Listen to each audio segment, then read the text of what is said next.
Good morning and thank you for joining us. Mental health challenges affect millions of Americans every year, but for many people, taking that first step toward help can feel a bit overwhelming. Today we're sitting down with the team from Rise Psychotherapy to talk about breaking the stigma, recognizing when it's time to seek support, and the tools and therapies helping people build healthier, more balanced lives. Whether you're struggling yourself or you're supporting someone that you love, this conversation is about hope, healing, and reminding people that they don't have to face it alone.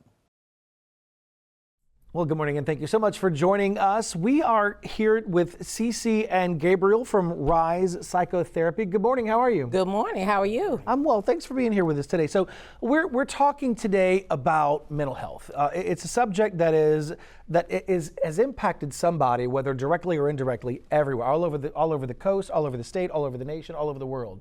And so what is actually Rise Psychotherapy? What do you do?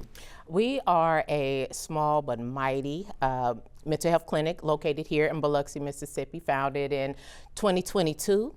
Founded with the specific purpose of reaching those who are underserved, marginalized. I consider being trauma-informed and culturally sensitive especially important in today's time. So we really go out of our way to be intentional about making sure we are meeting the very specific current and present needs of our clients. So I believe we're one of the best on the coast. So if you are looking for an overall elevation to your life, if you're looking for a new path and some support to get you to a higher level in life, I think Rise is the clinic and the therapy house for you. Yeah. Hey, listen, you're good. I love that you said rise because it's going to help you rise. It's going to help you elevate. Yes. Yeah. So is that what makes, there's a lot of folks out there that do what you do. Is that what makes Rise kind of rise to the top? Yes, I think so. I think we started the clinic with a very clear intention. We are specifically going after those who probably wouldn't seek mental health treatment first, who probably don't know that it's available, don't understand it as much. You guys are like and you're kind of a one-stop shop. Yes. And you're very family oriented. Yes. So I think what I like most about having spoken with you, now this is a couple times we've done this, is that you're not, there are positive uses for therapy. Yes. Aside from the trauma processing, you might not know that you have trauma, right? But like you just want to feel better about getting up in the morning and heading to work, or heading out to embrace the day. And you have ways of just helping people feel like they're living a better life. I think people think that you have to be severely mentally ill to need therapy, which is simply not true. There are lots of meaningful uses for therapy. Yes, of course, trauma processing and working on unhealed issues is important, but education is also important. If you have a family member, perhaps that might be dealing with a mental health issue, therapy can help increase that education, teach families how to support and cope with those issues. Therapy is also good for mediation in times of conflict with family and loved ones. Because that never happens. Right. But why not sit down with an impartial person who is unbiased, who can help you navigate a difficult conflict? It could also be for people who maybe don't have that regular support in their lives. Maybe they don't have a supportive family, but they have goals and dreams and they need somebody to help them kind of lay out their plan and be supported in their vision and their path forward. That's also a useful use of therapy.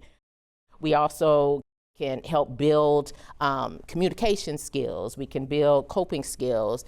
There might even be just a need for somebody to have a safe place to tell the truth. You know, often. Hey, there you go. Often we just don't have that. Absolutely, we don't have that. We don't have that safe space, that unbiased ear where you can simply just release the truth and be supported in that. That by itself is highly therapeutic. So, you know, I don't want people to think, oh, you just have to be seriously ill, I have to be on the verge of hospitalization. You just might need extra support that's not readily available. So therapy has many uses and we want to be there to help people elevate in all aspects of their lives. Yes, we want mental wellness, but we also want a life that is fulfilling, that is purposeful, and that makes people happy and feel like they're contributing positively. Come on. Gabriel, who's some of the underrepresented folks that you speak with? Quite a few. Which a lot of men in general. Just because like men have a stigma that you have to be stoic or have it all together all the time or be like the strong one.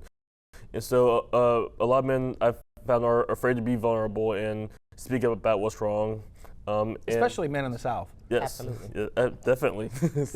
And but black men or other men of color or especially there's a stigma behind that in general. And then now, myself as a husband and father, I've seen a lot of other husbands and fathers who are going through issues that I never would have thought of until it started happening to me, and just like adjustment issues of trying to provide for everyone and then just balance work and family time and all of that. And even like Cece said, even there's nothing really mentally wrong, but just having this everyday stressors and then not realizing how it's piling up, and then one day you might lash out or explode out of nowhere when it was really an accumulation of all these little stressors throughout your day.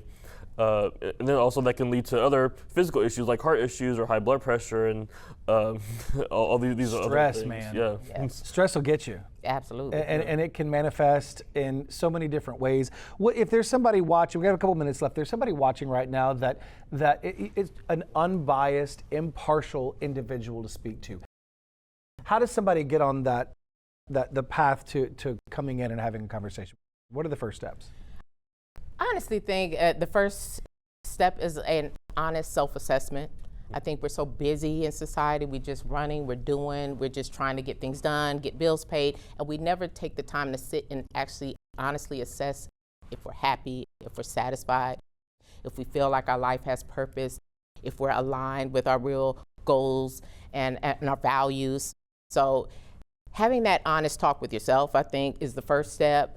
But once you do that, if you recognize there are deficits and there are voids, or you're misaligned in some sort of way, just reaching out, especially if you have insurance. A lot of people don't even have access to mental health treatment. So for those who might have it and never take advantage of that, that would be a shame, because there are people here who want to see you make it to that next level as well.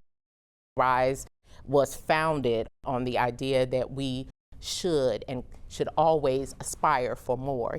I've said this before, Maya Angelou's poem, "And Still I Rise," was the inspiration for this, and it always speaks to me about being limitless, not putting, a cap on how far or how high you can go. So if you recognize you're not there and you want to get there, but you don't have the support that you need, or you don't have the wherewithal or the education or the understanding or the perspective that you need, come talk to somebody who might help you get in that. Well, listen, you see that number there on the bottom of your screen. You see that information. Reach out to them if you have any questions, and they will get you on the path to feeling better. Y'all, thanks for being here with me today. Thank you, Chad.